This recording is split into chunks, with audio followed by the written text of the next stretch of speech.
We are excited to be here. We know that higher ed has faced and continues to face challenges like never before, certainly what we've seen in the last 2 years. The last 2 years have had a profound impact on how you are planning to serve students now and in the future. And you can't just be good enough. We know that isn't really your mission statement. So how do you go from surviving to thriving and really accomplishing your real mission? That's what we're here to talk about today. But we want to personalize this experience for you.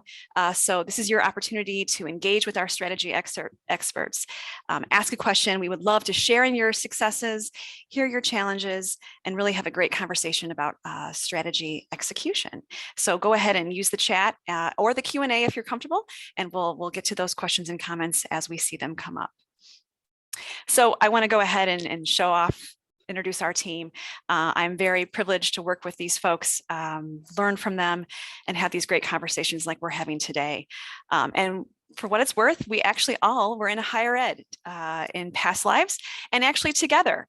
We were all on the same campus several years ago for your institution. So I am Nellie Miller, the Director of Marketing at MPOWR Envision. I've been in marketing and communications, branding, event planning for 20 plus years, and have really enjoyed seeing different sides of all those kind of functions, both on the for-profit and nonprofit side. And I was twice in my career a higher ed Director of Marketing. So I'm excited to have everyone else introduce themselves, and we're going to do something a little different. I'm going to pass to Andrea, and she's going to introduce Jeff, right? That's right. Thanks, Nellie. I'd like to introduce my colleague, Jeff Fahrenwald. He was a professor for 30 years, and 15 of those 30 years was as the director of the MBA program in the university where he worked. He's also held numerous administrative leadership roles as chair of multiple committees, including budgeting and administration. And as part of university outreach, he was the associate vice president for graduate and community education. All in all, a highly experienced leader and practitioner in the higher ed space. And personally, Jeff is a treasured colleague of mine from whom I've learned a great deal. So Jeff Fahrenwald. And I will pass to Lauren. No, I think you'll pass to me. Oh, I can pass to you too. Yeah. Okay. So thank you for the introduction, Andrea. And I'm going to introduce Lauren Zeri. Lauren currently is involved with the management and support of all our internal Envision users as our manager of strategic support. Earlier on in her career, she was the training coordinator and assistant office manager of a graduate office on a campus. She managed all aspects of the recruiting, enrollment, and registration of the graduate students. And she also planned and executed a number of new programs and outreach for the graduate office. I've had the pleasure of knowing Lauren for a number of years and watch her grow throughout her career. Kind of an interesting note, I actually had the honor of being asked to perform her and her husband's wedding, and that was one of the highlights, literally one of the highlights I had in my life. So really a neat thing. I'm really happy to have Lauren here. Thanks, Jeff. All right, and last but certainly not least, we have Andrea Gibbs, who is our head of strategy services here at MPOWR. Andrea has designed curriculum and taught communications and strategy in graduate business schools for 3 years.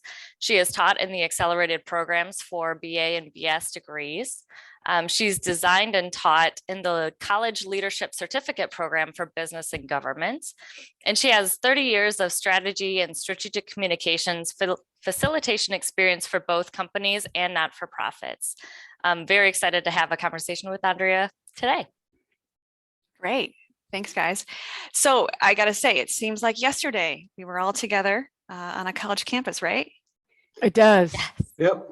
Yep. I love it. Well, we had a lot of shared experiences, but we also had our own experiences that we're certainly drawing from in today's conversation, as well as our journeys with strategy execution. So we'll go ahead and keep the conversation going. And so really to set the tone for why is this topic so important to us and to our approach to strategy, we develop and sell strategy execution software and services.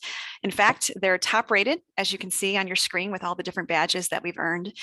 When you think about it, we use technology every day, both personally and professionally, to make our lives and our work more convenient and efficient. So we believe technology can also give you a better way to manage strategy execution. So let's go ahead and get started. Our agenda, we have a few topics that we really want to hone in on today. First, we really want to set the tone and the stage for strategy delivery. We know that there's a lot of work that goes into strategy design or the design of your strategic plan, but we're going to focus today's conversation on the delivery of that strategic plan. We're going to transition, this is that conversation again, transitioning to modern strategy execution. And what does that mean and how can you do that? There are some commonly held objections that we hear often, and there's ways that you can address those. So we'll go through those with you. And then of course, our key takeaways for really what it means to digitize your strategy and how you can do that. We've got a checklist and some other helpful resources that you can take right back to your campus right after this call, because we want to make this as actionable as possible. So want to introduce the Brightline Initiative to you if you've not ever heard of them. They develop and provide a holistic knowledge and networking platform that delivers solutions and insights to successfully bridge the expensive and unproductive gap between strategy design and strategy delivery. And we've been their partner for the last couple of years at their Strategy at Work event. And so if you've connected with us, if you signed up for our newsletters, we'll make sure to keep you in the loop on when that event is coming up. It's a great event to really talk about strategic planning and strategy execution, because they're really about, again, bridging that gap. So if you haven't reviewed their guiding principles, we have one of them on the screen right now. And it's really about acknowledging that strategy delivery is just as important as strategy design. And it does set the tone for our conversation today. So Jeff, how does this principle connect to the idea of digitizing your strategy? Well, I mean, I think I always like to start when I talk with people, ask people, would they rather have a great strategy that they don't execute well, or a good strategy that's fully successful and executed? I think most would choose the good strategy that's fully and successfully executed. And, you know, in higher education today, you really can see this a lot, because most higher education institutions in some manner, shape, or form already have a plan. They've had to develop a plan as a part of their accreditation, or they've had to develop plans for grants or anything else. The problem is that those plans in many cases are developed and they sit on a shelf somewhere. And the next time they're really looked at is when you've got a report on the grant, or you have to do your next accreditation report or whatever. Other than that, they just sit on the shelf. And part of the reason they do that is they're usually in some vice president's office somewhere, and they're not necessarily visible or shared throughout the campus.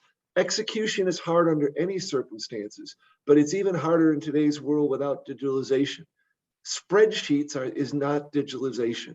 PowerPoints is not digitalization. Being able to have a strategy that is alive and visible and that can be updated and shared in real time is what's going to make a strategy digital. And then you can measure what's going on, and you can see how things are progressing, and everybody is on the same page. You know, we spend a lot of time, we hire consultants to come in and help us develop our plans. We hold retreats, we do maybe a quarterly review, but then nothing happens from there. And that tends to lead to cynicism in organizations. And you can see that sometimes on, you know, your college and university campuses, because people look and they say, yeah, we do all this work, but then what comes of it? Mm-hmm. So you've got to be able to digitalize to be able to have the strategy come to life and actually be accomplished. And nothing is more frustrating, like you just said. You've put all this effort and work into planning intentionally, and then when it doesn't get actually executed, boy, why did you spend all that time, right? Yep. So we would love to understand kind of where you are in your strategy journey. So we have a poll. So this is going to come up on your screen, and we ask you to answer the question in your experience right now. So the question is the delivery of your strategy completely digitized? And our options are yes, it's completely digitized, almost there, started but haven't finished, and haven't thought about it. So we'll go ahead and take a moment for you to take the poll, and we'll wait to see the results.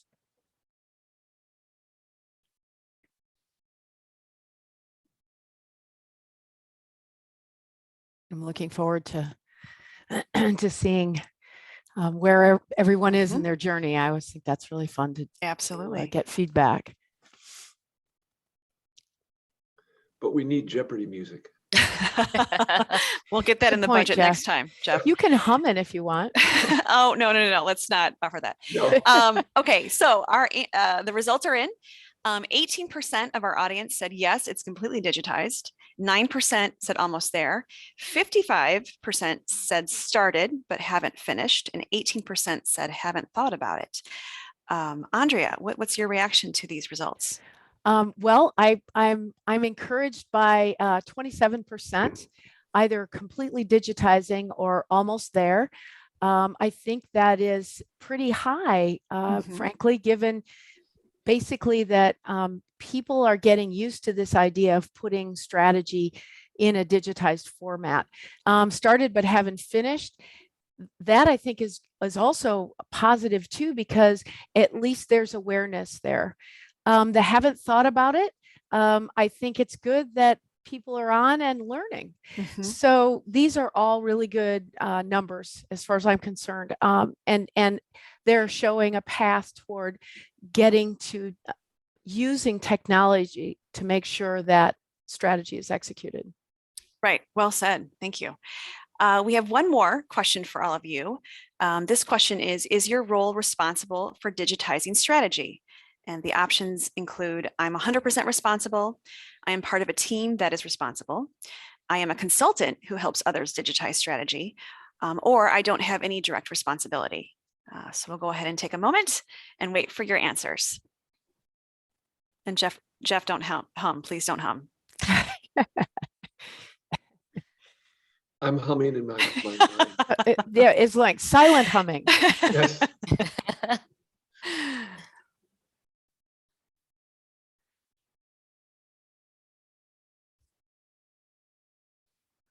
Okay, I'll just give it another moment here.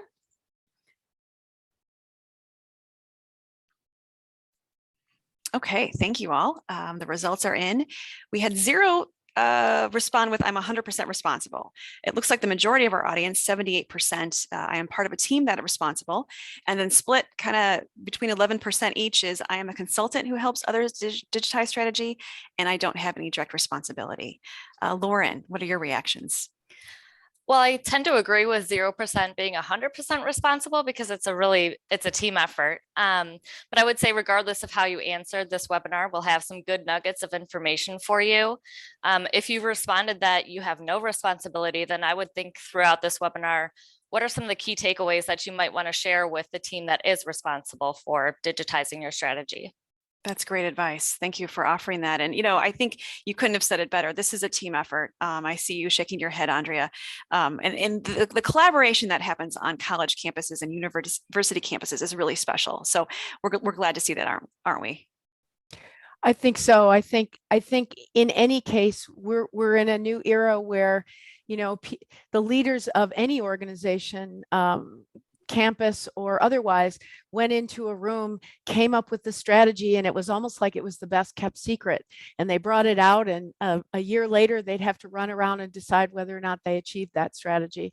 Now things are distributed, and everybody is part of a campus-wide effort to make sure that organizations and campuses achieve the strategy that they set out to do. So I think it's I agree with Lauren.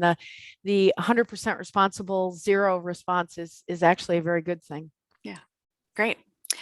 Okay, so as we speak with leaders who struggle with strategy execution, we're often asked, where do you start?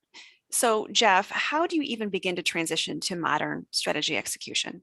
Well, I think you need to start before you make the transition, which is you need to be able to decide if the strategy you currently have is up to date and reflects current situations. Again, these last 2 years have changed a lot for a lot of organizations, and the way that you're providing courses and you're doing research and you're reaching out to students, all those things have changed a lot. Digitalization isn't going to be beneficial if you've got the wrong strategy, a bad strategy, or one that's outdated. Higher ed, as I said before, is ahead of many organizations because at least they have, usually as a part of their accreditation, some sort of strategic plan. But then you need to start thinking about how do we make that plan a truly living, accepted, and adopted strategy that you can execute on. if the strategy isn't visible for people on a regular basis, if it isn't easy to update and be shared, if there isn't a way to find out what work is being done on the strategy in real time or near real time, it's going to be difficult. So you've got to start with understanding what you mean by digital and what you're looking for. And then because of campuses the way we are right now, they tend to be pretty siloed as it is. And so you need to be able to find something that's easily accessible to people. And so what you need to do is kind of lay out, these are the things we really need in a digital tool. And then you need to find the right digital tool that supports you well. And one of the things I would say is that in my experience, a lot of times people try to take a tool that wasn't meant for strategy and try to do strategy with it. And you're much better off trying to working with the tool that was developed specifically for strategy execution, instead of trying to use something that was designed for some other purpose. And that I think that's a big thing for a lot of organizations. I want to pick up on something you said just a minute ago about the disbursement, and certainly during the last 2 years, that's been a huge challenge to obviously set up a campus community and keep, students learning and everyone engaging through the campus activities remotely. Maybe now hybrid, maybe some are back on campus. So that disbursement is a huge piece to this as well, right? Yeah, but even in the best of times, if you're a college or university of any size, you're dispersed. Everybody's in their own building, everybody's in their own department, everybody's in their own division or college, and maybe you come together, once a month, once a quarter, once a year. And so there are times when I remember that I would go 6 months without seeing somebody, and all of a sudden I'd run into them, 6 months later. That's very common on campuses. So we talk about a culture of execution, and that's really the underlying, just transitioning to this modern strategy execution is grounds the idea of creating a culture of execution. Andre, could you just speak about what a culture of execution is? Well, as you know, culture's my thing in any organization. I think very much as we move to a time in higher ed where there's all kinds of different pressures that are now playing on higher ed. There's the affordability, there's the competition, not only within higher ed, but also now as people are coming out of high school, there's competition with trade schools and other alternatives that put pressure on the higher ed sector. And so, and then finally, when you talk about things like, there are fewer and fewer high school grads. And so we have to think about what will that do to higher education in the future, and creating a culture in your own organization of, we need to always be looking out in front and asking yourself, where do we want to be in 4 years? How do we want to position ourselves? Because that's how we're going to not only survive, but thrive. And so culture is very important, and talking to your campus about, we need to really be thinking about these things before they come and affect us, I think is going to be a critical move for higher ed. So we're going to come back to, Jeff, you mentioned a great thing about just finding that right digital tool. We're going to come back to that in just a little bit. But for now, I want to switch gears and talk about some of the common objections, we hear when people are first starting to think about this topic. And there's ways to address them. And so we want to kind of talk about each objection, but then what's the solution? So Jeff, start us off with that first one of lack of cohesive leadership and how embracing organizational communication is the solution. Sure. Well, and first off, I want to say that this is different than if we were doing this in many other organizations, because in many organizations, there could be a lack of leadership. Higher education has lots of leaders. There's a lot of smart people, and they've got a lot of great ideas. The problem is that a lot of these ideas are based only on an individual, a program, or a department, or a business unit's interests. If there isn't a way to be opening up the organizational communications so that we can see how all the different projects align and the projects and initiatives align, there's going to be a real problem in terms of being able to execute. Because in a lot of cases, let's be honest, if you do something in one area, it impacts another area in a negative way. And I have an example about that I'll share later. And so when you can open up your communications through a strategy execution tool, you're able to have people have visibility throughout the plan and be able to see how things are at, so that you can create alignment, which is going to help you execute more effectively. And Andrea, the second objection, focusing on the now. And really that's about shifting behavior. And we kind of just touched on culture of execution. That certainly fits here, but walk us through this objection. I think, you know, and probably many people have heard this, sometimes instead of human beings, we're human doings. And it's very easy for us to have our checklist and I got to get these things done today. And I got to make sure this happens today. And I think what's important on campuses as they prepare for the future is say your checklist is important, but part of that checklist needs to include what am I doing today that will help us achieve our strategy for our campus 3 years down the line. And I can do my today checklist. I can make sure that I'm interacting with administration and students and student government and all the things that are happening on a campus. But I also have to take a part of my day and say, I need to be building for the future. And so you have to shift the mentality and shift the behavior so that people say, I did these 3 things that are going to help us right now. You know, with, you know, what are we going to do for graduation? What's coming up for registration at the end of August or the middle of or the beginning of August? And then, but I also did something today that's going to help position us for the future. So very important. This one really resonates with me, having been in higher ed with marketing communications.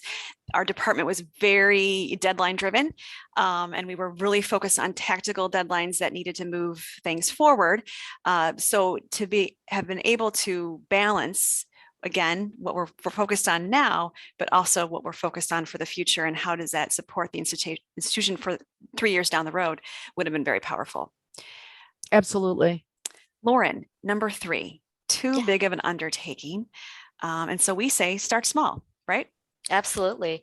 So depending on how complex your organization or your strategy is, for any organization, really, not just higher ed, it can seem daunting on where to even start to digitize it all. So our suggestion is to start small, as Nellie said, take it in bite-sized pieces, potentially target a project that's cross-functional, maybe use it for one department or program and start with that, and then expand it out from there as it seems more manageable. I know you have a lot of direct experience about this, so I'm looking forward to the stories that you're going to share, because it certainly came to play when you were in higher ed. So thank you for that. Jeff, last but not least, the one that we hear often, cost, IT support, infrastructure, and talk about affordability and the cloud-based nature of our software. Sure. I mean, I think that it's important to think about that in any organization. You know, in higher ed, you've got, you know, IT is already up to their nose in work. They've got operational and academic support they've got to do.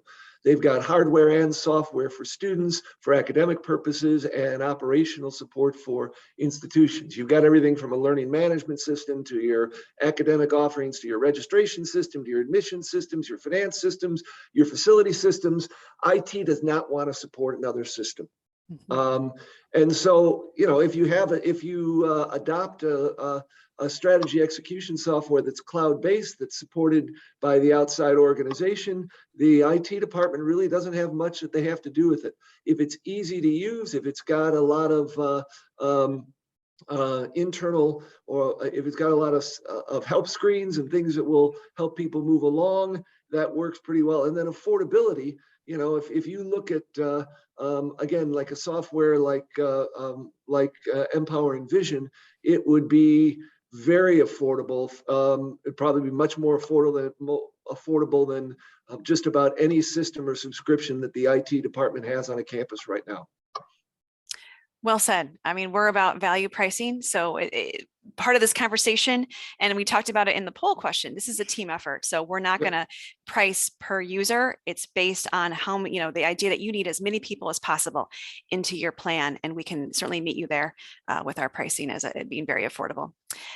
I want to remind you, as we keep moving forward in our conversation, that you can certainly add a question or pose a comment in the chat or Q&A, and we will build those into our conversation. So let's move on to the key takeaways with regard to digitizing your strategy. Andrea, communication is key. We know this. And so what role does it play in digitizing your strategy?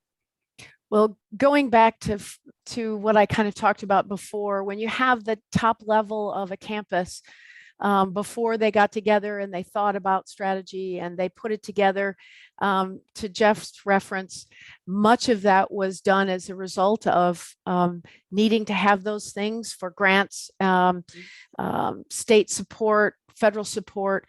But over the long run, when you just have a small group of people that understands your strategy, it's going to be harder and harder to execute. And giving that ownership to everyone to be able to pull in that direction is very important. Now granting bodies, state, local, federal, county organizations are looking for not only outputs, but outcomes. And if they are giving dollars to your educational institution, they want to see how that's affecting the actual, what are the outcomes in the areas that your campus, your university or your college is affecting in the community in which it is. We have several higher ed clients who work directly with things like community health, community research, and those particular campuses are very much measured on outcomes, not just outputs. So having something like this where everybody's involved and there's a single area where that information is kept makes it much easier when you go to apply for these grants and support, that you can say, here was last year's outcomes. Here's what we did to improve the community that we're in. Here's what we did to recruit students from all different backgrounds and all different experiences. And that is the kind of thing that helps you continue to get funding and support from outside granting organizations and government grants. And Lauren, I want to pick up on something on this key takeaway. When we talk about that shared ownership, you can really see who owns what parts of the plans and what objectives and what KPIs maybe they're responsible for. But you can, that shared ownership, sometimes it still gets confusing. So being able to tag certain people and as collaborators on something or as the owners, that's a huge piece of digitizing your strategy, right? Absolutely, because then you really get to see the breadth of the working team and who's responsible, not only from the accountability perspective, but who is responsible for the work being done. So our key takeaway number one is communicating and disseminating your vision and the strategic steps to get there creates ownership and purpose for all members of your campus community. And we had a couple questions that Brittany put in the chat. And, I made a small mistake in the beginning. I forgot to share that Brittany Ray, our talented digital marketing team lead, is with us today producing behind the scenes. So we want to say thank you to Brittany. And she passed on some questions to us that we had received actually in advance of today's event. So we can kind of turn our attention real quickly to a few of these. I think I'll come back to a couple. But for starters, we really talk about collaboration. It's obviously been a part of many of your comments so far. So when we think about that, Jeff, where do you see this sector in 5 years in terms of collaborations? Well, I see collaborations happening. I think they're going to have to increase. I think, if you look at most campuses, you see more interdepartmental programs or inter-college or programs. You see more collaborations with high schools. You see more collaborations with community colleges and regular colleges. So I think that the collaboration is going to drive things and continue to grow over the next few years. And again, if that collaboration is happening more, it's going to be really hard if you don't have a way to make it visible so that people can see what's happening. And Lauren, you just touched on something with our first takeaway, but it kind of does directly relate to the assignment of responsibilities for some of the, when you're adding new strategies to a plan, that assignment of responsibility is huge. And we just kind of touched on that, right? Yeah, absolutely. So, I think you need to make sure that, yes, people are assigned as the ownership or as owners or collaborators, but you also need to make sure that deadlines are assigned so that you have something to hold people accountable to. And that way you can really see what the progress is towards that deadline. So there's a culture question here. I'm going to hold it, Andrea, but I want to make sure you answer this in the future before we leave today, because I know, again, that's one of your favorite topics that you like to talk about. So let's move on to our key takeaway number 2. Jeff, we know institutions struggle to balance moving quickly with planning intentionally. How does digitizing your strategy solve this challenge? Well, let me give you an example of a time that wasn't there and the challenge it created. I was in an institution and we brought in a new vice president of admissions, and she wanted to be able to raise up one part of what the university did, which was in its involvement in international programs. And so I was brought on to also at that time be the director of international programs for that institution. And we worked really hard to raise students going to international destinations for their education. In fact, in 1 year, we tripled the number of people who were going on these international excursions. The problem is that was not well coordinated with the business office and the finance office and those sorts of things. And all of a sudden, the university ended up with a budget shortfall because you had a lot more students going somewhere else and paying other institutions. Now, in the long run, that makes a lot more sense in terms of what you're able to do to create a much more dynamic and diverse campus. But in the short run, it creates a hole in the budget.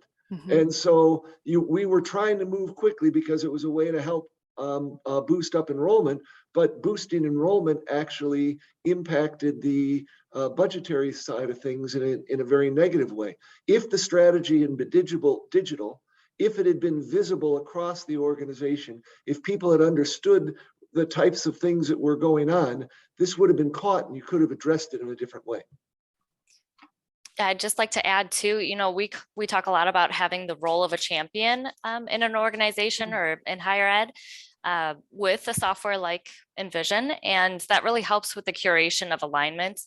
It's another set of eyes on what's being input into the software and making those connections on how things would affect other departments. And then that champion can really bring the owners of those areas together to make sure there's more discussion if needed. Great point. Yeah, thank you. So our key takeaway number 2, you can balance moving quickly with planning intentionally by aligning campus members for collaboration and engagement on your strategic plan. All right, takeaway number 3. Lauren, there are so many audiences or internal stakeholders, as we know, on a college or university campus. How can you bridge gaps that exist between these different audiences with strategy execution software? As Jeff pointed out, we know there's silos physically on campus, but also in other ways as well. So let's talk about bridging that gap. Absolutely. So like you said, this gets back into the conversation we just had. Strategy execution software helps with communication and alignment for all of those that need to be informed. Just an example, when I was working at the university, having this type of software would have streamlined our communication on a number of things, like progress on applications and registrations for the number of graduate classes. We could have set up KPIs to monitor how many students had signed up for classes, how many credits we had registered, and that would have been visible to departments across the campus who needed that information. Jeff also liked to get me involved in these one-off projects where the software would have also been beneficial. So he had me help establish the Sigma Beta Delta Honor Society on our campus for business students. And I also coordinated what we called People You Should Know talks with our local Chamber of Commerce. And both projects required interdisciplinary participation to stand up those projects and ensure success. So instead of multiple email threads flying back and forth, making sure you didn't forget anyone on that send to list, progress and status would have been communicated in a software that aligned all of our collaborators and staff that were campus-wide as soon as that information was put in. Lauren, you had me at one less email. That is just a We had beautiful everybody thing. at one less email. I mean, we know that, again, I think about my function when I was in higher ed, but marketing communications, we had a lot of messages to share. So did every other department, and there were emails coming back and forth. And so to have to dive into your inbox to find where did we land on this strategic initiative, you know, again, to keep it within this one platform would have been really a powerful thing. Jeff, I want to point out in this, you know, again, in higher ed, we know the interdisciplinary involvement is really important. And Lauren mentioned the Honor Society planning, and we know there's other honor societies on campus. So the idea that lessons can be shared across campus is huge too, right? Yeah, you know, again, because of how colleges and universities are set up, a lot of times people are in 3 or 4 different areas are all working on something that's very similar and are learning on their own, where if they would have known that other people were doing the same sort of thing, they could have worked together, and that would have saved a lot of time and effort. I know there was a lot of things that we thought we were inventing in an area that I worked on, that all of a sudden you find out that there's another area of the institution that had been doing that for quite a while, and we really could have learned from them. We just got a great question here in the chat. And Lauren, I think it plays into what you have just talked about as well. How do you create buy-in for that level of transparency and communication, and where multiple departments can see the same information across multiple positions? Yeah, I think as you put information into the system, they're going to see that synergy and that creation of alignment where they get the real-time notifications on progress. They don't have to go and ask a department, hey, what's the status on X? They see it right in the system. So I think that's really how you develop that buy-in, because the information is all right there. And I also think that you get buy-in because in the long run, this saves a lot of time and effort. And so people want to be able to do things that get easier to do. And if you don't have to run around and chase things down, if you can find out where everything is at right away, people find that really saves them some time and effort. We call it, in strategy services, we call it the single source of truth. Yep. And I think it's really important, because rather than when you do finally get together, either you know, in an electronic meeting or in an in-person meeting, you're not spending all this time updating everybody. You're talking about how you're going to, you know, what's the solution to the issue that people are bringing to the table? What are the next steps? How is this contributing to where you want to be in a year, 2 years, 3 years? You're not statusing everything. You're not fire drilling and gathering information and then going to give a status. People know it already because it's been posted. So I think having a single source of truth like that, where you can just go and find something you need, or where everybody is contributing in the same area, is incredibly valuable. Well said. So our key takeaway number 3, you can bridge gaps between campus audiences through interdisciplinary inclusion and action. Okay, number 4. Jeff, we know that higher education is an industry, as you have pointed out, that is ahead of many other industries when it comes to strategic planning. Accreditors, grant funders, they require it. So we know a lot of you already have strategic plans, which is wonderful. But how can these types of campus initiatives, whether it's new programs, assessments, how are they a perfect fit for digitization?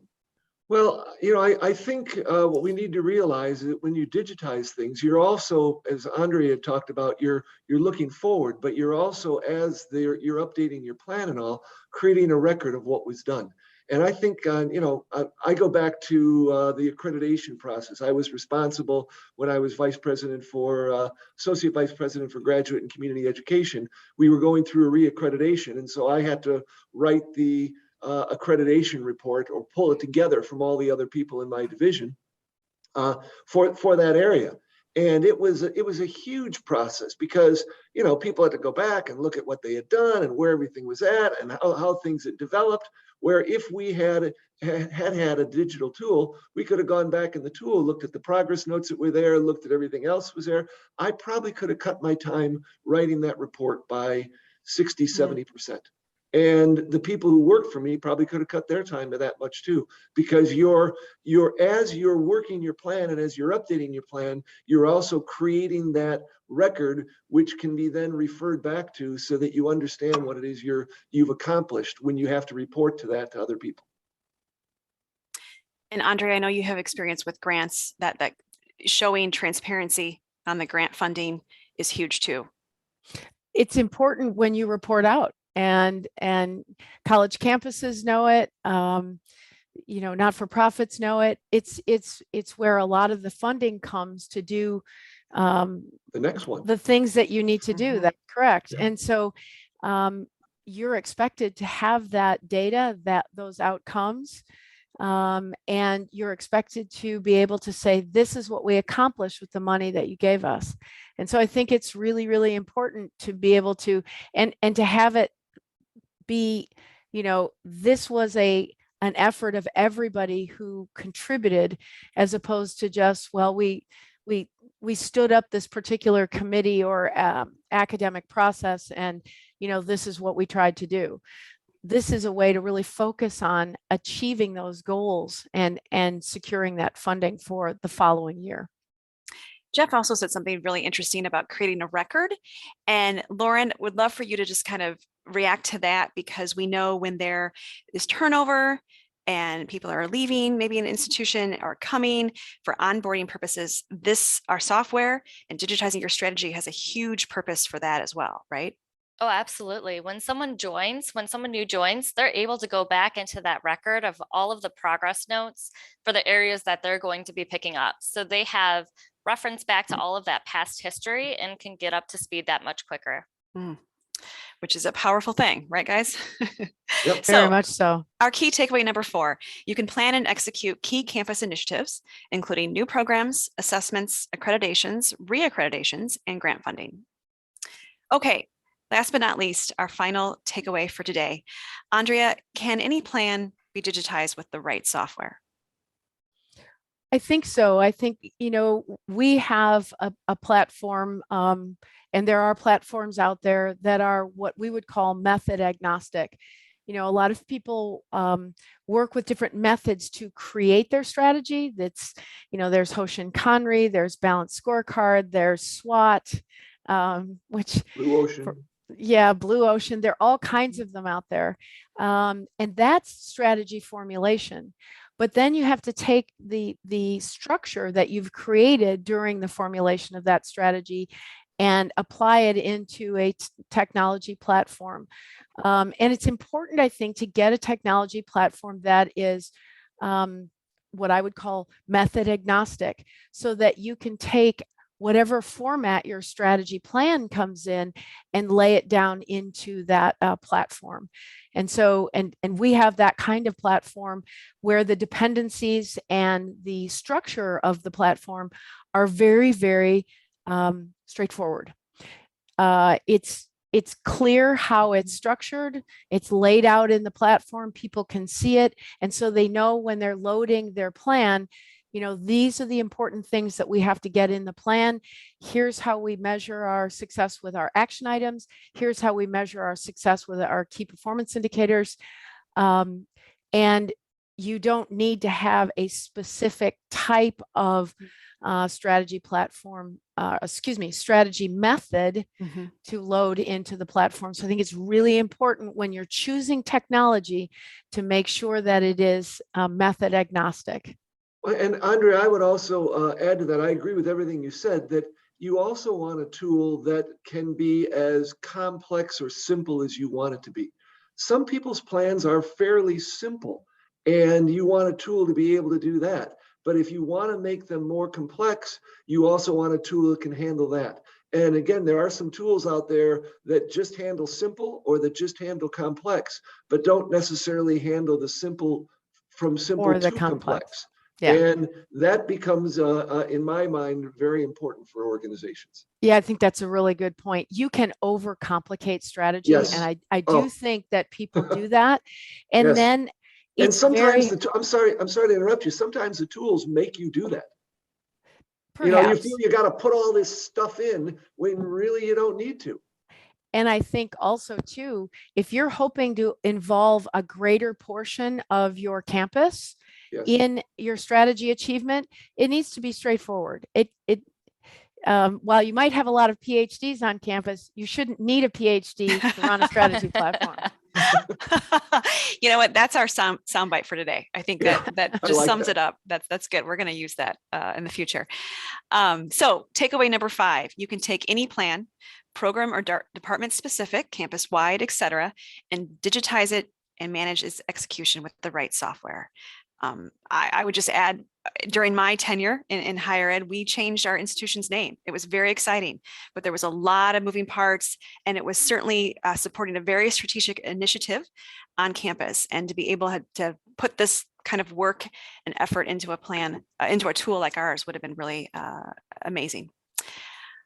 I want to go back to one of the questions we received here in the chat, Andrea. Let's talk about culture one more time. When we think about how do you overcome organizational culture barriers to modernization? Well, I think it depends on what the barrier is and what your current culture is.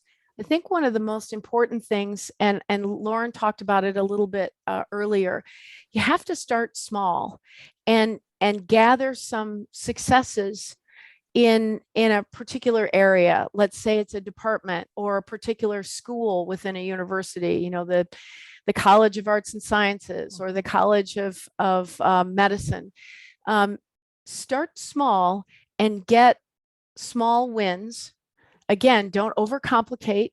Start small with small wins and begin to show people how it's making a difference. One of our particular higher ed clients has also gone to their group of people that are on the platform and has said, you know, we're going to be expected to provide this data. If we don't provide this data, we won't be able to run this program for the following year. So another way to get cultural buy-in is to show people on the campus, in the area or department or college that you're working in, is this is a part of how we're going to be able to fund future programs.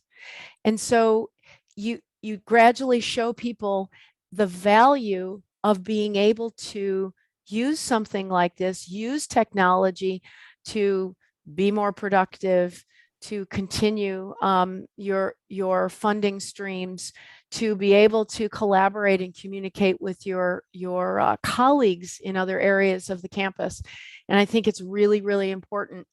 Get the small successes up front and start small and then begin to grow. Again, we have a client who started with one area, one program on their campus, and then it started to branch out from there. So that would be my advice for how to get your culture moving in that direction. I also think we should note that modernization is not the foil to tradition.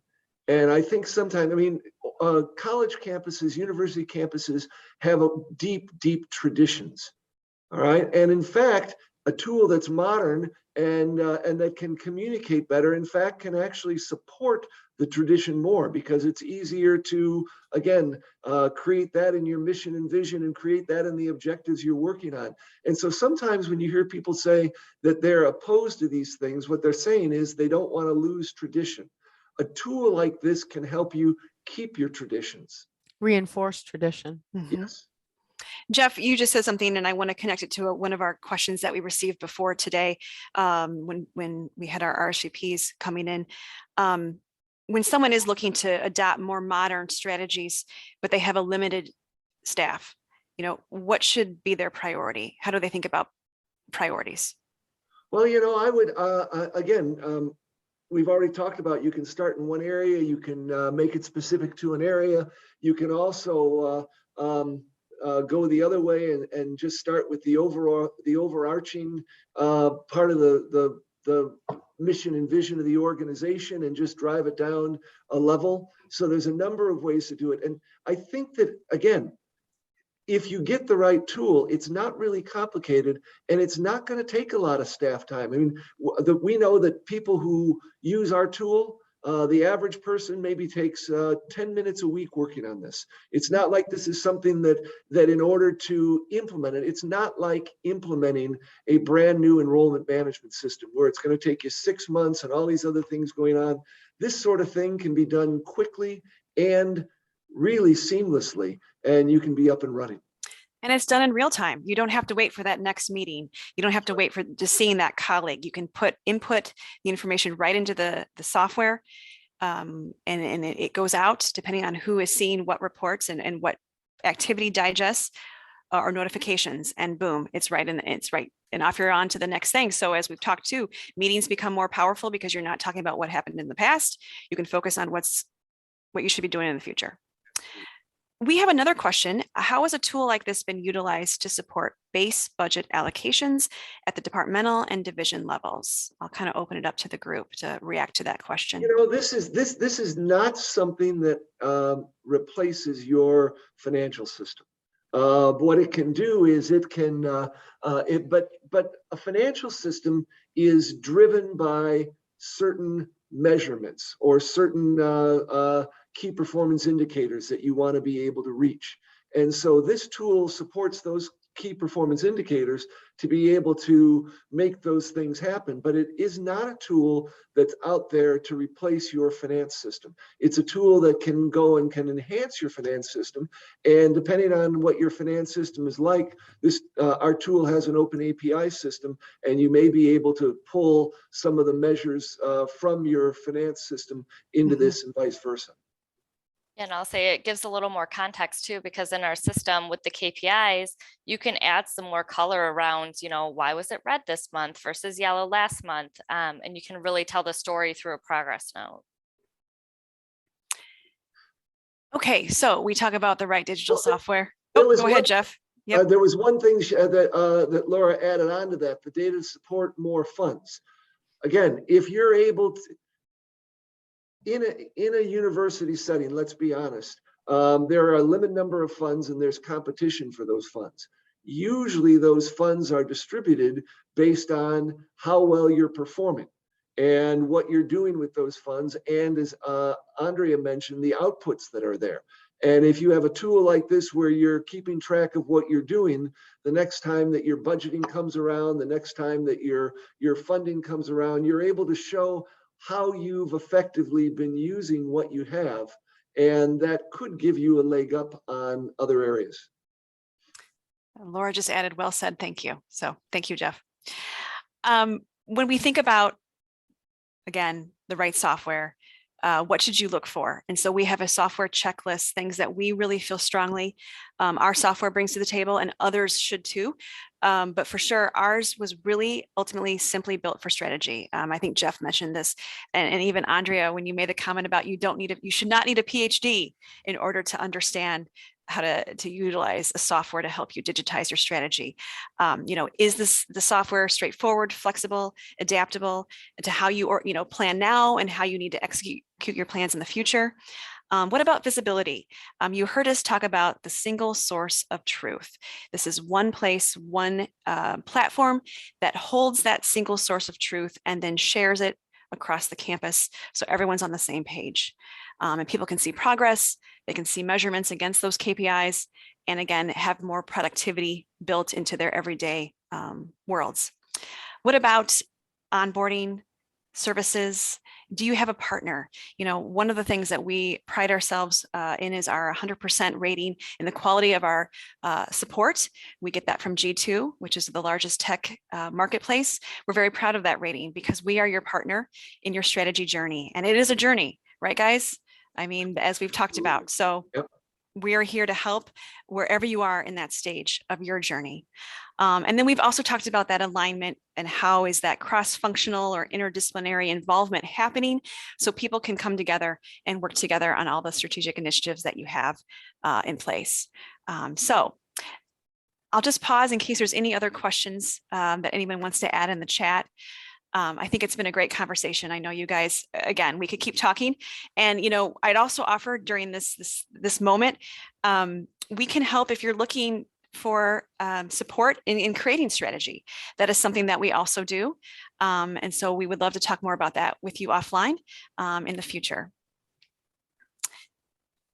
As we kind of wind down our time today, want to share some helpful resources, and thank you, Brittany, for putting these in the chat for everyone. Again, you may be at different points in your journey, and as you're thinking about modern strategy execution, if you need to build the case for it, we have a calculator on our website under the resources section.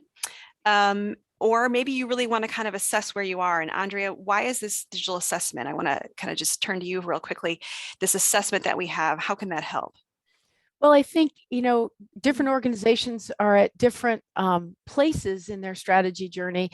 And this assessment allows you to say, okay, where are we positioned and what will we have to do to bring our organization to a place where we can truly execute? And, it centers on things like communication and leadership, and it's not a big assessment, but it allows you to be able to kind of ask yourself a few questions. I think there are 12 about your organization and assess where you are in this journey. Great, thank you for that. And then we are able, whenever we can connect and get on your calendars and you get on ours, we can give you a personalized demo of our software to share with your colleagues.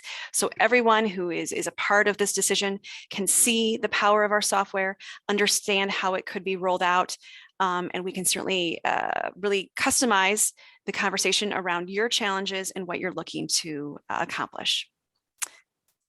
So as we leave today, we want to kind of depart on one last thought. And Jeff, I know you've talked about this before, so I wanted to kind of turn to you. That idea, if you don't have time to do it now versus fix it later. What do we mean by that? Yeah, I mean, years ago when I was consulting with a company, the president of the company said, you know what our problem is? We never have time to do it right up front, but we always find time to fix it after it broke. And I see that in a lot of organizations today. They say, oh, we can't do this now, we can't do this. But then when things are falling apart, or when you get to, a accreditation report, or you got all those other things, now you're trying to fix it after it's already broke. If you are able to spend a little bit of time up front, the reward is going to be so much greater for you down the line. And I think that's really a key for a lot of organizations, because they're always in firefighting mode, as opposed to really thinking strategically and trying to create the future you want. So we also want to pose this question to you. Who else on your campus needs to learn about the benefits of digitizing your strategy? We know this conversation it should be inclusive. It includes others, as you all shared in the poll. It is a team effort. So we want to ask that question to all of you right now and be thinking, who else needs to learn about this? And I would challenge too, Nellie, think of 1 to 2 people on campus who should learn about this. And then after you receive the recording of our webinar, send it to them and start that conversation. Yep. We love that idea. Thank you, Lauren. That's a very powerful, actionable thing. We will, again, be sending out the recording. As she just said, it'll drop into your inboxes, and how quickly just to hit forward and send that on to some of your colleagues so we can keep this conversation going. I want to thank Brittany for her work behind the scenes. Thank you, Brittany, for bringing these questions to our attention. If you gave us a question in advance and we didn't get to it, we will circle back with you offline and share our thoughts on your questions. I want to thank the team here. Thank you guys so much. Thank you, Nellie. Thank you, Nellie. Thank you. It was great to go back in time, but also think about what we do now and bring that into the conversation. So thank all of you. Thank you for joining us. We know you're really busy, and have a great rest of your day.